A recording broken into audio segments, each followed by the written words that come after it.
নবী করিম সাল্লাল্লাহু আলাইহি ওয়াসাল্লামের বিখ্যাত একটি হাদিস, সেই হাদিসের ওসিয়ত অনুযায়ী আমরা আলোচনা করছিলাম। নবীজি বলেছেন, লা তাশরাবান্না খামরা ফাইন্নাহু রাসু কুল্লি ফাহিশা, তোমরা মদ্যপান করবে না, কেননা এই মদ্যপান করা সমস্ত গুনাহের মূল। অশ্লীলতা, বাহায়াপনা, নির্লজ্জতা, অপকর্ম, পাপ কর্মের মূল হলো মদ্যপান করা। আর আমরা জানি যে হাদিসে কারিমা এবং কোরআনের ভাষায় যেটাকে খমর বলা হয়েছে,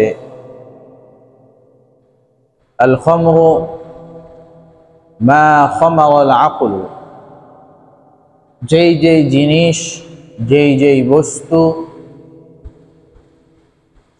নেশার সৃষ্টি করে, আকলকে আচ্ছাদন করে ফেলে, ঢেকে দেয়, সেটাকেই বলে মাদক, মদ। আর প্রত্যেক মদই হারাম। প্রত্যেক নেশা জাতীয় জিনিস, নেশা জাতীয় দ্রব্য, সেটা হতে পারে মুখে খায়, অথবা নাকে সেটা নাক দিয়ে নেয়, অথবা সিরিঞ্জের মাধ্যমে নেয়। যে কোনো উপায়ে যে নেশা জাতীয় দ্রব্য নেওয়া হয় সেটা মদের অন্তর্ভুক্ত এবং সেটা হারাম।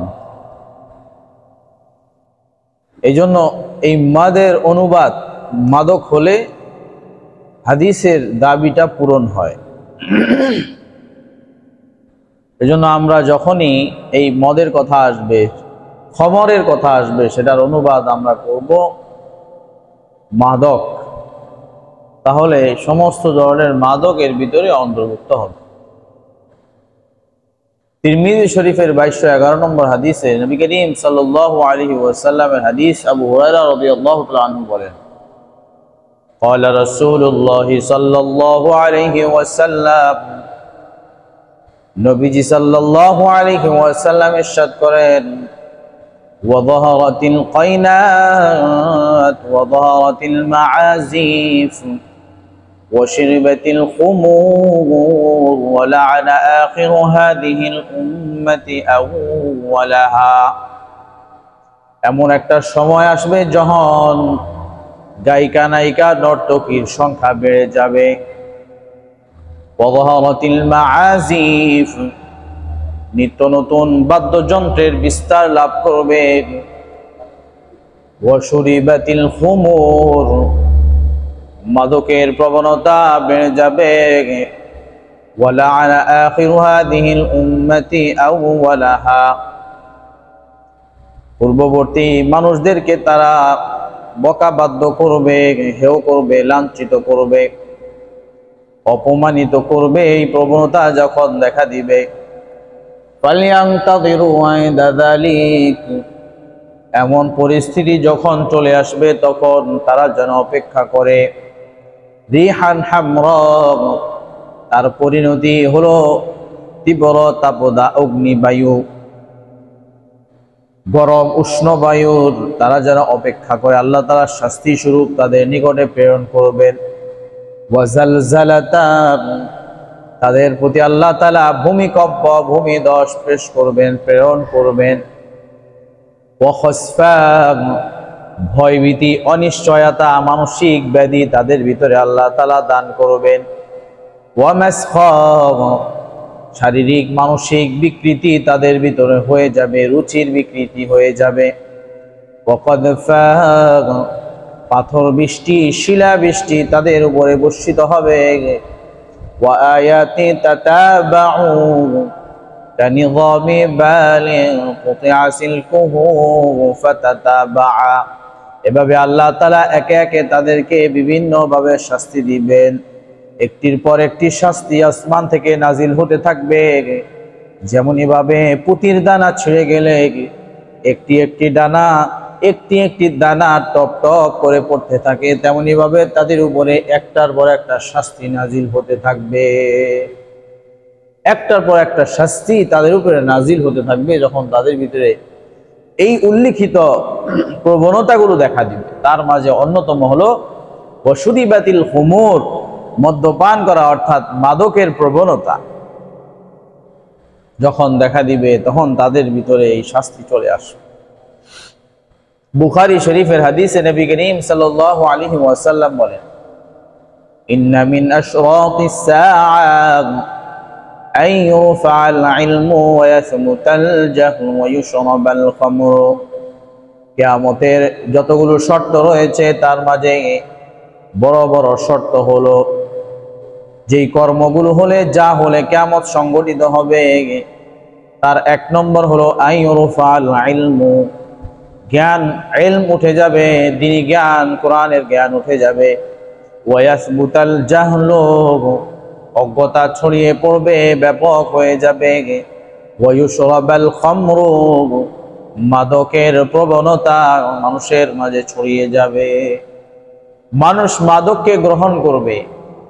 এই তিনটা জিনিস কিয়ামত হওয়ার জন্য বড় বড় শর্ত, এগুলো সংগঠিত হবে তবেই, তারপরেই কিয়ামত সংগঠিত হবে, তার আগে কিয়ামত সংগঠিত হবে না। বুখারী শরীফের অন্য হাদিসে নবী করিম সাল্লাল্লাহু আলাইহি সাল্লাম বলেন, লা ইয়াকুনান্না মিন উম্মতি আকওয়ামুন ইস্তাহিল্লুনাল হিরা ওয়াল হারির ওয়াল খামরা ওয়াল মাআজিফ। নবীজি বলেন, আমার উম্মতের মাঝে কিছু লোক এমন আসবে যারা ব্যভিচারকে হালাল জ্ঞান করবে, বৈধ জ্ঞান করবে, অর্থাৎ এটাকে সয়লাভ করে দিবে, সহজলভ্য করে দিবে। ওয়াল হারির, তারা রেশমি কাপড়কে পুরুষের জন্য বৈধ মনে করবে। ওয়াল খামরা, মাদককে তারা বৈধ মনে করবে, বৈধ করে দিবে। ওয়াল মাআজিফ, বাদ্যযন্ত্রকে তারা হালাল জ্ঞান করবে। তাদের মাঝে ব্যভিচার ব্যাপক হয়ে যাবে, এমন অবস্থা হবে যেন এটা একটি সাধারণ জিনিস, সাধারণ প্রবণতায় পরিণত হবে। ওয়াল হারির, রেশমি কাপড় পরিধান করা পুরুষের জন্য নিষিদ্ধ, কিন্তু এটাকেও তারা হালাল করে নেবে। ওয়াল খামরা, মাদককে তারা হালাল করে নেবে। ওয়াল মাআজিফ, এবং বাদ্যযন্ত্রকে তারা হালাল জ্ঞান করবে। এই যে মাদকের কথাটা আমরা কম বেশি বুঝি, কিন্তু যখন বাদ্যযন্ত্রের কথা আসে, গান মিউজিকের কথা আসে, তখন অনেকে বলে যে গান হারাম, এটা কোরআন থেকে প্রমাণ করতে পারলে এত কোটি টাকা চ্যালেঞ্জ। ঠিক আছে, তুমি যদি না মানো, এখানে অমিনান নাসি মান ইয়াশরি লাহওয়াল হাদিস, এই আয়াতের তাফসিরে পূর্বের জামানার মুফাসসিরিনে কেরাম সবাই বলছেন এগুলো হচ্ছে গান বাদ্য বাজনা, কিন্তু সেও সেটা মানতে চায় না। তারপরে হাদিসের অসংখ্য জায়গায় গানের ব্যাপারে বলা হয়েছে, শেষখানে শব্দ ব্যবহার করা হয়েছে মাআজিফ, এটার অনুবাদ উলামায়ে কেরাম করছেন বাদ্যযন্ত্র, বাদ্যযন্ত্র বাজিয়ে গান গাওয়া হয়। এখন আপনি যদি এটা না মানেন তাহলে বইলা দেন এটার অনুবাদ কি, কি বলেন? আমাদেরটা তো পছন্দ হইতেছে না, আমরা বলতেছি মাআজিফ হলো মিউজিক, গান বাদ্য বাজনা। সে বলে যে না, তাহলে আপনিই বইলা দেন কি এটার অনুবাদ, মাআজিফের অনুবাদ কি, সাহাবীরা কি বুঝেছেন মাআজিফ দিয়ে, এটা আপনিই বইলা দেন। বলতে পারবে? আর কি সেই সামর্থ্য আছে মাআজিফের অনুবাদ করবে? তাছাড়া আমরা জানি যে প্রত্যেকটা শব্দের একাধিক অর্থ হয়, একটা হয় শাব্দিক, একটা হয় পারিভাষিক। যদি শব্দটাকে ভেঙেও বলা হয়, তারপরেও সে যদি অন্যদিকে নিতেও চেষ্টা করে, তারপরে আমাদেরকে দেখতে হবে এর দ্বারা সাহাবী রাদিয়াল্লাহু আনহুম এবং সর্বজামানার নেককার, পরহেজগার, জ্ঞানী গুণী উলামায়ে কেরাম, আলেমগণ এটার কি অর্থ করছেন, মুফাসসিরিনে কেরাম এটার কি অর্থ করছেন। মুহাদ্দিসিনে কেরাম কি অর্থ করছেন, ফুকাহায়ে কেরাম কি অর্থ করছেন, এইটা আমাদেরকে দেখতে হবে। এভাবেই আল্লাহর হাবিব সাল্লাল্লাহু আলাইহি ওয়াসাল্লাম এই সমস্ত জিনিসের খারাপি থেকে সাবধান করলেন। নবীজি আরো বলেন, বাইনা ইয়াদাইস সাআ ইয়াযহারু রিবা ওয়াজ জিনা ওয়াল খামর, কিয়ামতের আগমন যখন হবে তখন মানুষের মাঝে সুদের প্রবণতা দেখা দিবে, সুদের সয়লাভ হয়ে যাবে, ওয়াজ জিনা, জিনার প্রবণতা দেখা দিবে, জিনা ব্যভিচারের প্রবণতা, ওয়াল খামরু, মাদকের প্রবণতা তাদের মাঝে ব্যাপক হয়ে যাবে, তাদের মাঝে সুদের প্রবণতা ব্যাপক হয়ে যাবে। এখন বলেন তো, সুদ কি আমাদের সমাজে আছে না নাই? কি পরিমাণ আছে, মানে হুজুর মুজুর পর্যন্ত আক্রান্ত হয়ে গেছে, এমন পরিবেশ পরিস্থিতি করছে, অনেকে বাধ্য হইয়া নিতে হইতেছে। ব্যবসা করবে হালাল ভাবে, একটু কর্জে হাসানা দরকার, কয়েক লক্ষ টাকা, টাকা পায় না। আমার এক মুসল্লি একটা অটো গাড়ি কিনবে, একটু কর্জে হাসানা দরকার, অনেকের কাছে গেলেন, প্রসিদ্ধ ব্যবসায়ীদের কাছে গেলেন, জানা শোনা, কারো কাছ থেকে একটু কর্জে হাসানা পেলেন না। শেষে বাধ্য হয়ে সুদে লোন নিয়ে তারপরে সেই গাড়ি কিনছে। এখন এই লোকটাকে কি দোষ দিবেন? আবার আমাদের মাঝেও একটা প্রবণতা হলো, আমি টাকা ধার দিব, কিন্তু টাকা যখন আমি পাওয়ার সময় আসবে তখন আর যিনি নিছেন তাকে আর খুঁজে পাওয়া যায় না। মানে উভয় পক্ষেরই দোষ আছে, বলে না এক হাতে তালি বাজে না। এই জন্য আমরা যদি আমানতদার হতে পারি তাহলে কর্জে হাসানা এটার একটা ব্যবস্থা আল্লাহ চাহে তো হয়ে যাবে। আমাদের ভিতরে যদি আমাদের কথা কাজে মিল থাকে তাহলে মানুষ দিবে।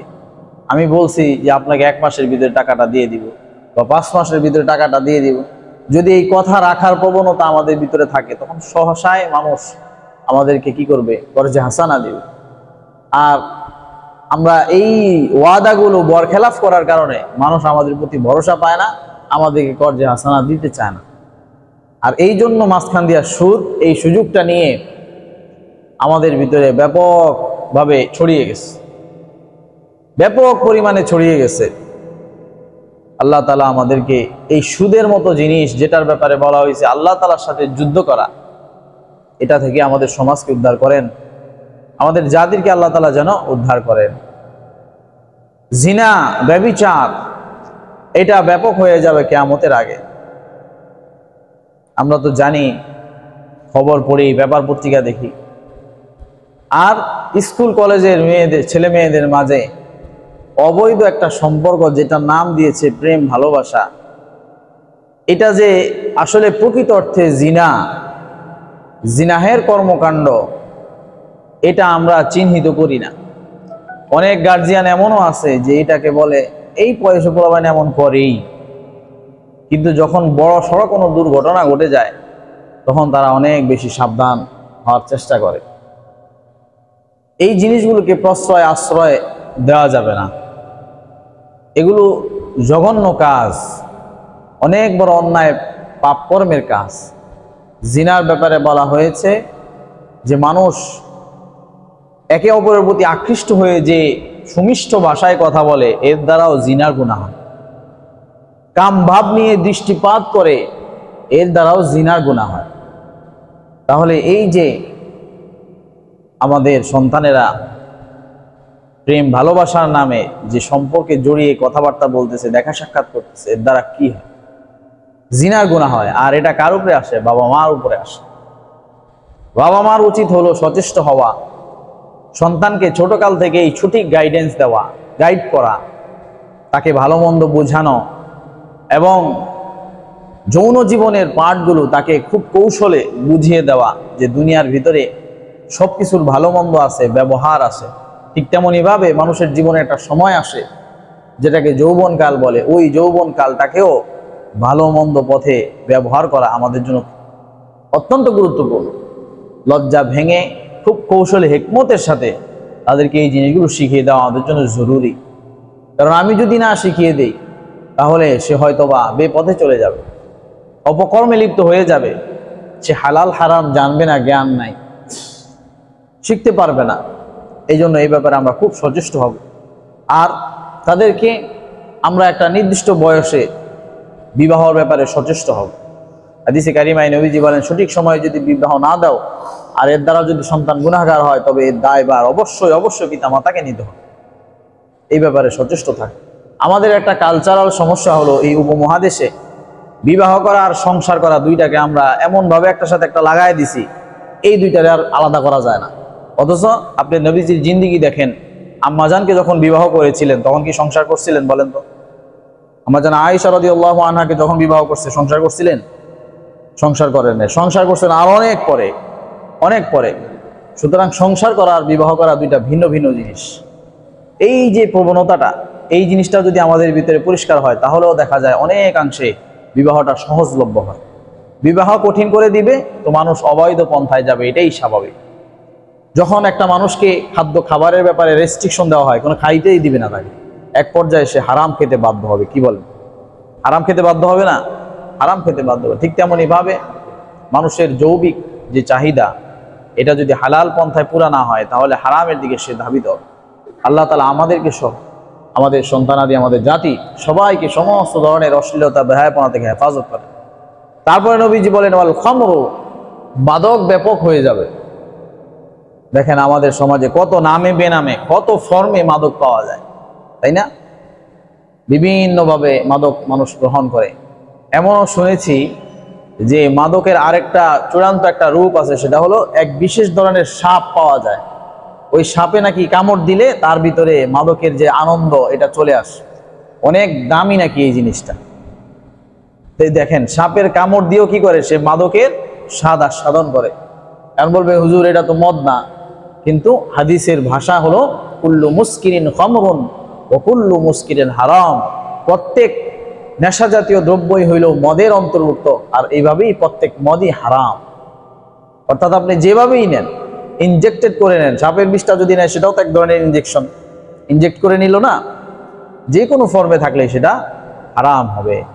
নবী করিম সাল্লাল্লাহু আলাইহি সাল্লাম তিরমিজি শরীফের হাদিসে বলেন, আল খামরু উম্মুল খাবাইস, মাদক হলো সমস্ত অপকর্মের মা। ফামান শারিবাহা, যে মাদক গ্রহণ করে, লাম তুকবাল মিনহু সালাতুহু 40 ইয়াওমা, যে একবার মাদক গ্রহণ করে আল্লাহ তাআলা তার 40 দিনের ইবাদত কবুল করেন না। 40 দিনের তার নামাজ আল্লাহ তাআলা কবুল করেন। লাম তুকবাল মিনহু সালাতান 40 ইয়াওমা, একবার মাদক গ্রহণ করার কারণে 40 দিনের সালাত আল্লাহ তাআলার দরবারে গৃহীত হয় না, কবুল হয় না। ফা ইন মাতা ওয়া হিয়া ফি বাতনিহি, আর যদি দুর্ঘটনা বশত সে মাদকগ্রস্ত অবস্থায়, মাদকাসক্ত অবস্থায় মারা যায়, মাতা মাইতাতান জাহিলিয়া, সে যেন জাহিলি যুগের মৃত্যু সে বরণ করলো। সে জাহিলি যুগে একজন মানুষ ইসলামবিহীন অবস্থায় যেভাবে জাহিলিয়াতের মৃত্যুবরণ করেছিল, ঠিক তেমনি ভাবে সে যেন জাহিলি মৃত্যুবরণ করল। এই জন্য খুব সাবধান, মাদকগ্রস্ত অবস্থায় আমার যেন মরণ না হয়। ইবনে মাজার হাদিসে নবী করিম সাল্লাল্লাহু আলাইহি সাল্লাম বলেন, মুদমিনুল খামরি কাআবিদি ওয়াসানিন, যে মাদক গ্রহণ করে তার নমুনা হলো একজন মূর্তি পূজারীর মতো। মূর্তি পূজারীর মতো, কারণ মূর্তি পূজারী যেমন ঘুরে ফিরে মূর্তির কাছে যায়, ঠিক মাদকগ্রস্ত যে ব্যক্তি, মাদকাসক্ত ব্যক্তি, সে ঘুরে ফিরে মাদকের কাছে যায়। কষ্ট পাইলে কয় চল যায়, কি করি, মদ খাই, অমুক করি, তমুক করি, বাবা খাই। আনন্দের সময় কয় চল যায়, কি করি, মদ খাই। বা কি বলেন? একজন মূর্তি পূজারী কষ্টের সময় যায় মূর্তির সামনে কান্দে, আবার সুখের সময় যায় মূর্তির সামনে কান্দে। কোনো কিছু দরকার হলে মূর্তির সামনে যায় কি করে, পূজা দেয়। ঠিক তেমনি ভাবে মাদকাসক্ত ব্যক্তিও কি করে, সে সুখের সময় দুঃখের সময় সব সময় মাদক গ্রহণ করাকেই সে কি মনে করে, রাস্তা মনে করে। কাআবিদি ওয়াসানিন, সে একজন মূর্তি পূজারীর মতো। মাদকাসক্ত ব্যক্তি একজন মূর্তি পূজারীর মতো। ইবনে মাজার হাদিসে নবী করিম সাল্লাল্লাহু আলাইহি সাল্লাম কত বড় অপরাধের সাথে, শিরকের মতো অপরাধের সাথে এই মাদককে তুলনা করছে। এজন্য মাদকের ব্যাপারে সচেতন হওয়া খুব জরুরি। অন্য হাদিসে আসছে যে সালাসাতুন লা ইয়াদখুলুনাল জান্নাহ, 3 ধরনের মানুষ জান্নাতে যাবে না। 1 নম্বর হলো মুদমিনুল খামরি, অর্থাৎ মাদকাসক্ত ব্যক্তি। 2 নম্বর হলো ওয়াকাতিউর রাহিমি, আত্মীয়তার সম্পর্ক শরীয়তের ওজর ব্যতীত বিচ্ছিন্নকারী, সে জান্নাতে যাবে না। দুনিয়াবী বিষয় নিয়ে, টুটাফাটা বিষয় নিয়ে, পারিবারিক বিষয় নিয়ে আত্মীয়তা সম্পর্ক ছিন্ন করে দিছে, সম্পদের বিষয় নিয়ে আত্মীয়তা সম্পর্ক ছিন্ন করে দিছে, সে জান্নাতে যাইতে পারবে না। ওয়া মুসাদ্দিকু বিসিহরি, আর যে জাদুর চর্চা যে করে, জাদুর কাছে শরণাপন্ন হয় যে ব্যক্তি, এই ব্যক্তি জান্নাতে যাবে না। জাদুর শরণাপন্ন হয় বিভিন্ন নামে বেনামে, আমাদের সমাজে কুফরি কালাম, জাদুর অনেক চর্চা আছে। আপনাদের দোয়া নেওয়ার মধ্যে বেশ অনেক চর্চা দেখি, মানুষ এটা সেটা বলে, বিভিন্ন সমাধানের জন্য পরামর্শ চায়, অনেক চর্চা। এই জন্য জাদুর কাছে শরণাপন্ন হওয়া, বিশেষ করে অনেকে সন্তান না হলেই সেদিকে যায়, এই ব্যাপারে এমন করা যাবে না। পরিবারে অশান্তি হলেই সেদিকে যায়। সেদিন একজন বলতেছিল, হুজুর স্বামী স্ত্রীর মাঝে মিলমিশ নাই, কি করা যায়? আসলে দেখেন, এই বিষয়গুলোতে বিশেষ করে স্বামী স্ত্রীর মাঝে, শ্বশুরবাড়ির পক্ষ একদিকে জাদু করে, জাদুর চর্চা, জাদুর শরণাপন্ন হয়, মানে স্বামীর বাড়ির লোকজন আবার স্ত্রীর বাড়ির লোকজন, দুইজনের জাদু, দুই দিক থেকেই কি করে জাদুবিদ্যার শরণাপন্ন হয়, যেন আমার বশে থাকে। মা চিন্তা করে সন্তান যেন আমার বশে থাকে, আবার শাশুড়ি চিন্তা করে যে জামাই যেন আমার বশে থাকে। এতে আমরা মনে করি যে শুধুমাত্র একটা মানুষকে আমি বশে নিলাম, কিন্তু গবেষণায় দেখা গেছে, ওলামায়ে কেরাম গবেষণা করে দেখছেন যে যদি জাদুবিদ্যার চর্চা করে, যে ব্যক্তিটার উপরে জাদু চর্চা হয়, এই ব্যক্তিটা শারীরিকভাবে অসুস্থ হয়, তার ভিতরে বিভিন্ন জটিল কঠিন রোগ ব্যাধি সৃষ্টি হয়। এমনকি জাদুর সাথে ক্যান্সারের সম্পৃক্ততাও ওলামায়ে কেরাম দেখেন, পান, যে না এইটা জাদুর কারণে হয়েছে। আর এই তো গেলে দুনিয়াবী বিষয়। আর যে জাদু চর্চা করে তার ব্যাপারে লা ইয়াদখুলুনাল জান্নাহ, সে জান্নাতে প্রবেশ করবে না। দুনিয়াতে হয়তো আমি কিছু জিনিস কম পাবো, কিন্তু আমি এই জাদুর শরণাপন্ন হব না। হয়তো আমি আমার লক্ষ্য উদ্দেশ্য হাসিল হবে না, আমি যা আবদার করি সে দিচ্ছে না, কেন দিচ্ছে না, এই জন্য তাকে কি করতে হবে, আমার বশে আনতে হবে। আর এই বশে আনতে যেয়ে কি করে, জাদুর শরণাপন্ন হয়। দেখেন, আল্লাহ রাব্বুল আলামিন প্রত্যেকটা মানুষের ভিতরে ভালোবাসা দিছে। একজন মানুষ তার মাকে ভালোবাসবে, এটাই স্বাভাবিক, তার বাবাকে ভালোবাসবে স্বাভাবিক, তার স্ত্রীকে ভালোবাসবে স্বাভাবিক, তার সন্তানকে ভালোবাসবে স্বাভাবিক। এই স্বাভাবিক ভালোবাসার মাঝে আপনি যদি অতিরিক্ত পেতে চান, তাহলে আপনি যদি অতিরিক্ত পাওয়ার আশায় জাদুর শরণাপন্ন হন বা কোনো হুজুরের কাছে যান, যার কাছেই যান, কারণ অনেক বিভিন্ন বেশে জাদুর চর্চা হয়। আমি নিজে দেখছি, একদম বেশভূষা হুজুরের মতো, কিন্তু করে মূলত জাদুর চর্চা। আমি দেখছি। আসলে দুনিয়ায় সব জিনিসের মধ্যে ভেজাল পাওয়া যায়, ডাক্তারের মধ্যে ভেজাল পাওয়া যায়, ইঞ্জিনিয়ারের মধ্যে ভেজাল পাওয়া যায়, তাহলে আমাকে হুজুরের মধ্যে ভেজাল থাকবো না? আস বেশ ধরে, এরকম মুসল্লির বেশ ধরে জুতা চোর মসজিদে আসে। এই জন্য খারাপ, জাতিগতভাবে খারাপ বলা যাবে না যে ডাক্তার সব খারাপ, ইঞ্জিনিয়ার সব খারাপ, তাহলে তো আপনি দুনিয়াতে চিকিৎসাও পাইবেন না, ঘর বাড়িও করতে পারবেন না, কিছুই করতে পারবেন না। এই জন্য হুজুরদের মাঝেও অনেকে দাড়ি টুপি আছে, কিন্তু চর্চা করে জাদুবিদ্যা। এই জন্য জাদুর শরণাপন্ন হওয়া যাবে না। আল্লাহ তাআলা কোরআনে আয়াত নাজিল করে দিয়েছেন, 2টা তাবিজ দিয়েছেন, এটাকে হাদিসে কারিমায় বলছেন তাবিজাত। কুল হুয়াল্লাহ, কুল আউযু বিরাব্বিল ফালাক, কুল আউযু বিরাব্বিন নাস।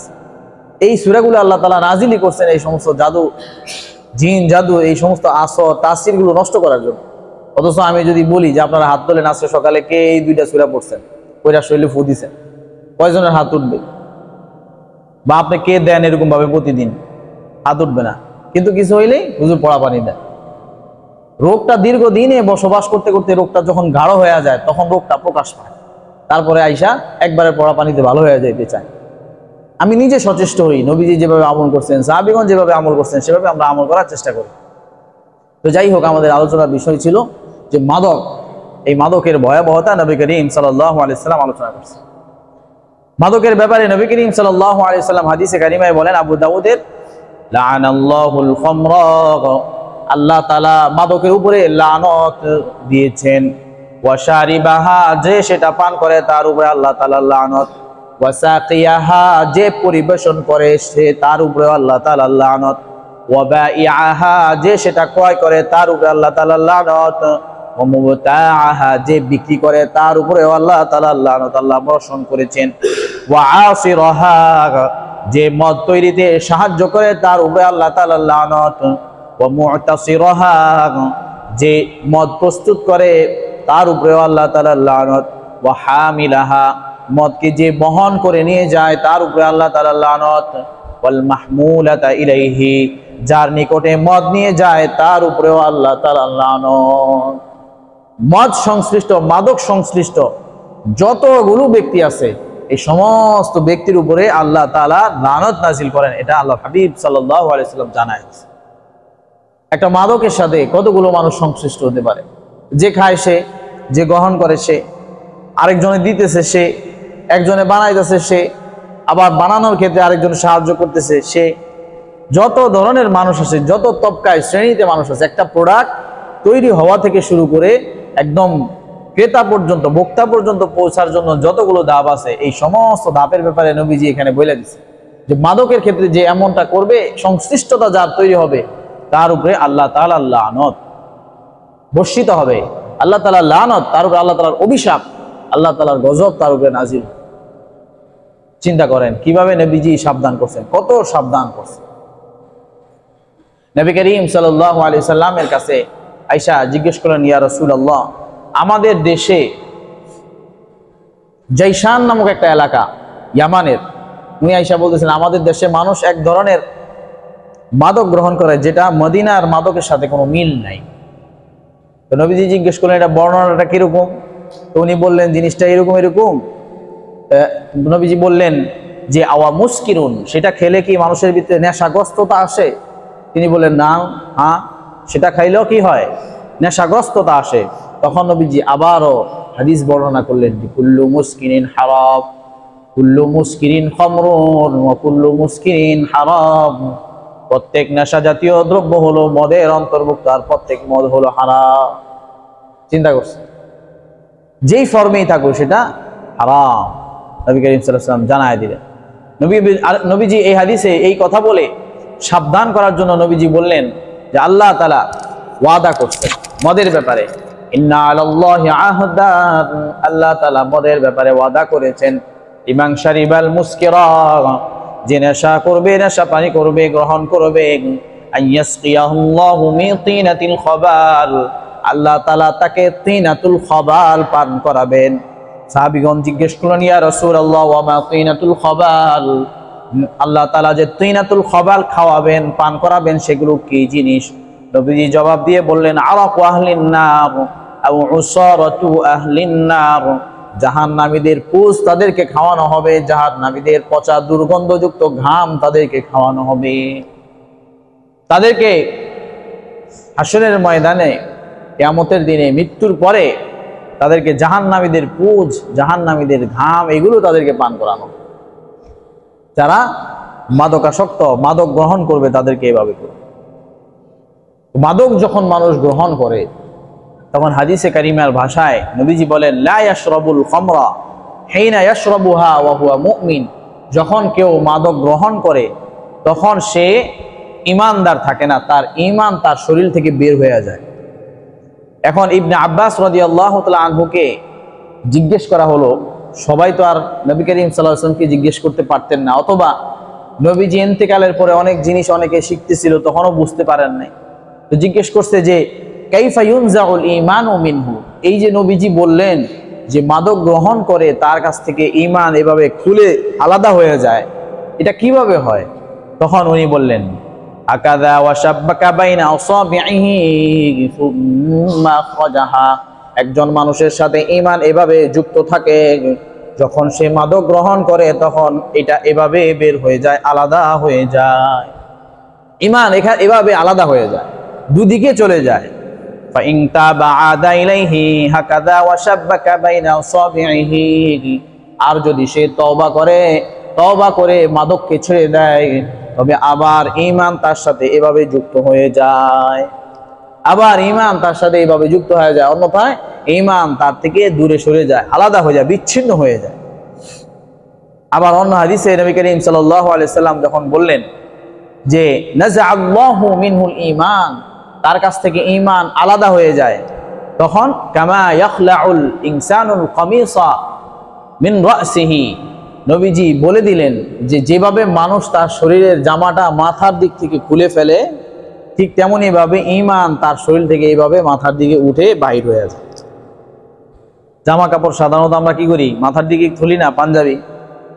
এই হাদিসের দ্বারা এটাও বোঝা যায় যে ওই জামাটা অধিকতর সুন্নতের কাছাকাছি যেটা মানুষ মাথার দিক থেকে খোলে। কি বলেন, তাই না? হাদিসে বোঝা গেল না? আর যেটা এভাবে খোলে সেটা কাছাকাছি সুন্নতের কাছাকাছি না, তবে না জায়েজ কিছু না আবার। কিন্তু তার মানে বোঝা যায় যেটা এভাবে খোলে ওইটাই অধিকতর সুন্নতের কাছাকাছি, মানে আমরা যেটা পড়ি আর কি, পাঞ্জাবি জুব্বা। আল্লাহ তাআলা বুঝার তৌফিক দেন। এই জন্য মাদকাসক্ত যে ব্যক্তি, তার ঈমান এইভাবে জামার মতো উঠে যায় মাথার উপর দিয়ে। যখন তওবা করে তখন আবার হাদিসে আসছে, তখন আবার কি করে, সেটা ফিরে চলে আসে। অন্য হাদিসে নবী করিম সাল্লাল্লাহু আলাইহি ওয়াসাল্লাম তিরমিজি শরীফের হাদিসে বলেন, মা কানা ইউমিনু বিল্লাহি ওয়াল ইয়াউমিল আখির ফালা ইয়াকউদু মা আলা মাইদাতিন ইউদারু আলাইহাল খামরু, যে আল্লাহ এবং তার রাসূলের প্রতি ঈমান আনে, ঈমান রাখে, সে ওই দস্তরখানে বসে খাবে তো দূরের কথা, সেখানেও বসে না যেই দস্তরখানে মদ পরিবেশন করা হয়। যেই টেবিলে, যেই স্থানে মদ পরিবেশন করা হয়, সেখানে বসে সাধারণ খাবার খাবে তো দূরের কথা, সেখানে সে বসেই না। যে আল্লাহ এবং তার রাসূলের প্রতি ঈমান রাখে, সে যেখানে মাদক খাওয়া হয় সেই জায়গায় সে কি করে না, যায় না। এই যে তানিবুল খামরা ফাইন্নাহা মিফতাহু কুল্লি শাররিন, তোমরা মাদকগুলো ছেড়ে দাও, পরিত্যাগ করো, কেননা মাদক হলো সমস্ত অপকর্মের চাবি। নামাজ যেমন জান্নাতের চাবি, নামাজ পড়লে মানুষ জান্নাতে যায়, তেমন মাদক গ্রহণ করলে মানুষের কি হয়, সমস্ত অপকর্মের দরজা খুলে যায়, তালা খুলে যায়। এজন্য মাদক থেকে আমাদেরকে দূরে থাকতে হবে। ইবনে মাজার একটা ঘটনা ইবনে আব্বাস রাদিয়াল্লাহু, উসমান ইবনে আফফান রাদিয়াল্লাহু তাআলা আনহু থেকে বর্ণিত। তিনি বলেন, ইজতানিবুল খামরা ফাইন্নাহা উম্মুল খাবাইস, তোমরা মাদককে পরিত্যাগ করো, কেননা মাদক হলো সমস্ত অপকর্মের মা, অর্থাৎ যার দ্বারা অপকর্মের সূচনা হয়। তো তিনি একটা লম্বা হাদিস বলছেন, হাদিসটা আমি আপনাদেরকে সংক্ষিপ্তভাবে বলে শেষ করে দিই। তিনি বলতেছেন যে একবার এক জায়গায় কোন এক যুগে একজন নেককার মানুষ ছিলেন, খুব পরহেজগার মানুষ। এমন পরহেজগার মানুষ, তিনি একাকী ইবাদত করতেন, মানুষের সাথে সাধারণত কন্টাক্ট রাখতেন, একদম খুব বেশি আমলদার এমন একজন মানুষ। তো ওই এলাকার একজন দুশ্চরিত্রা নারী, তার ভিতরে একটা কুমন্ত্রণা চলে আসলো। শয়তান তো নিজে কাজ করে, লগে আরেকটাতে নিয়ে কি করে, পরিকল্পনা বাস্তবায়ন করে। শয়তানের পরিকল্পনা হইলো ওই লোক আমলদার মানুষটাকে ধ্বংস করে দিবে। তো সে ওই মহিলাকে কাজে লাগাইল। ওই মহিলা তার প্রতি আকৃষ্ট হয়ে গেল। আকৃষ্ট হয়ে সে চিন্তা করলো যে এই লোকটার সাথে কি করতে হবে, অপকর্ম করতে হবে। সে তার খাদেমাকে পাঠাইলো যে তাকে ডেকে পাঠাও। সে তো আসবে না, তাকে বলবা আপনি একটা গুরুত্বপূর্ণ সাক্ষী দিতে হবে। আর সাক্ষী দেওয়া সৎকর্মের ব্যাপারে, ভালো ব্যাপারে সঠিক থেকে সাক্ষ্য দেওয়া, এটা একটা ইবাদত, একটা নেকির কাজ। তো ওই খাদেমা যায়া তাকে বলল, কাজের মহিলা যে বলল যে আপনাকে একটা গুরুত্বপূর্ণ কাজীর দরবারে সাক্ষ্য দিতে হবে, এটা খুব গুরুত্বপূর্ণ বিষয়, অথবা সাক্ষী হতে হবে, আপনি চলেন একটু। এই কথা বলে উনাকে নিয়ে গেলেন। তো ওই মহিলার এরকম বড় বাড়ি ছিল, অনেকগুলো দরজা ছিল। তো ওই লোক সরল মনে গেছে, সেখানে ঢুকছে, আর পিছন দিয়ে ওই খাদেমা পরিকল্পনা অনুযায়ী দরজা বন্ধ করে দিচ্ছে। দরজা বন্ধ করে তালা মাইরা দেয়। উনি এরকম ভাবে ভিতরের দিকে যায়, আর উনি কি করে, দরজা লাগায় দেয়। দরজা লাগায় দিতে দিতে যেই রুমে ওই দুশ্চরিত্রা মহিলা ছিল, ওই রুমে প্রবেশ যখন করলো, তখন উনি বাহির থেকে তালা লাগায় দিল। ওই মহিলা তাকে বলল যে মা দাউতুল শাহাদা, আমি তো আপনাকে সাক্ষী দেওয়ার জন্য মূলত আনি নাই, আমি আনছি দাউতুকা লিতাকা আলাইয়া, আমি আপনাকে আনছি হলো আমার মনোবাসনা পূরণ করার জন্য। এখন বলেন, একজন আমলদার, নেককার, পরহেজগার মানুষ, সে কি এটা করবে? করবে না। এখন মহিলা বলতেছে যে আপনি যদি এটা না করেন তাহলে তাশরাবা মিন হাযাল খামরা কাসান, এই যে মদ আছে, মাদক আছে, এখান থেকে আপনি এক কাপ খাবেন, আমার সাথে অপকর্ম করবেন, অথবা এখান থেকে এক কাপ খাবেন, অথবা সেখানে একটা বাচ্চা ছিল, আন তাকতুল হাদাল গুলাম, একটা ছোট বাচ্চা ছিল, বলছে এই বাচ্চাকে হত্যা করবেন, তিনটার যে কোনো একটা করবেন, তা না হলে আমি কি করব, সিহতু ওয়া ফাদাহতুকা, আমি চিল্লাবো, মানুষকে বলবো আপনি আমার চরিত্র হননের জন্য এখানে আসছে, পড়ছেন এই বিপদে। এখন কি করবে সেই লোক? কোনো উপায় অন্ত না পেয়ে তিনি চিন্তা করলেন যে যেহেতু একটা মানুষ হত্যা করা বড় গুনাহের কাজ, জিনা করা অনেক বড় গুনাহের কাজ, তাহলে কি করা যায়? সে চিন্তা করলো যে এক কাপ মদ খাওয়া এটা তো বেশি কিছু সমস্যা নাই, তাহলে এটাই একটু কম সমস্যাজনক, এটাতে ক্ষতিটা কম, এই চিন্তা থেকে সে কি করলো, সেখান থেকে এক কাপ খাইলো। কিন্তু খাওয়ার পরে এমন নেশাগ্রস্ত হলো, সে জিনায়ও লিপ্ত হলো, ওই সন্তানকে হত্যা করলো, মানে সব একবারে মেসমার করে দিল। বলেন ওসমান ইবনে আফফান রাদিয়াল্লাহু তাআলা আনহু বর্ণনা করে বলেন যে এভাবেই মানুষের মাঝে মাদক গুনাহের সূচনা করে। সুতরাং এই ধরনের ঘটনা হওয়ার আগেই তোমরা সাবধান হয়ে যাও। উনি চাইছেন যে জিনিসটা ছোট হোক, ছোট থেকে হয়তো বা নিজে বাঁচতে পারবে, কিন্তু ওনাকে মাদক গ্রহণ করার কারণে উনি কি করতে পারে নাই, ওই ধরনের শয়তানের এই চক্রান্ত থেকে, এই ফাঁদ থেকে উনি বাঁচতে পারে নাই, বরঞ্চ আরো সব গুনাহে উনি লিপ্ত হয়ে গেছে। আমরাও যদি মাদক ছাড়তে না পারি, তাহলে আমাদেরও দেখা গেছে আমরা আমাদের পরিসরে যত গুনাহের সুযোগ থাকবে, এই গুনাহে আমরা এক এক করে লিপ্ত হয়ে যাব। আল্লাহ রাব্বুল আলামিন আমাদেরকে সমস্ত ধরনের মাদকতা থেকে, আমাদের যুব সমাজ থেকে শুরু করে সকলকে আল্লাহ তাআলা হেফাজত করেন।